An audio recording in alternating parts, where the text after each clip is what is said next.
So when we look at the communication negotiation styles, you'll see that we've got competition and avoidance right down at the bottom, and that's where the relationships are not important.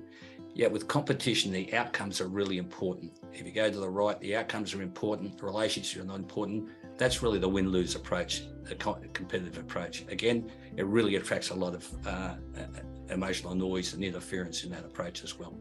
Avoidance, on the other hand, this is where neither the relationship, the outcomes are important enough to go on with negotiations, and people avoid it. That results in a lose-lose situation. There's a lot of value that's left behind by not engaging with one another.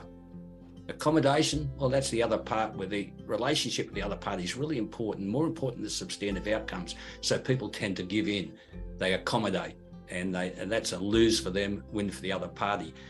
Unfortunately, sometimes when people continue to do this, they lump it until it comes up to a particular crisis, and that's where it unravels, and that damages both parties involved in negotiation. Now, if you looked at the very middle, most people look at that, and if I asked you, what's the objective of negotiation? Most people pop up their hand, and a lot of literature cites this as well, and says that it's compromise. And that couldn't be the furthest from the truth. Really, compromise means that every party involved needs to give up something of what they value themselves to make to reach a compromise and trade off. So it really ends up with suboptimal outcomes and leaves a lot of value on the table. The clear objective is where the outcomes and the relationships are important, and that's through collaboration.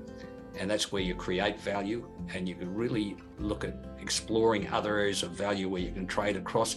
Or as I mentioned in the connective negotiator, that comes up a little bit further, extends the boundaries where you're searching for other areas that add value. What's more important to you? So you can search beyond what you thought was important to you, what's more important that can deliver more value as well.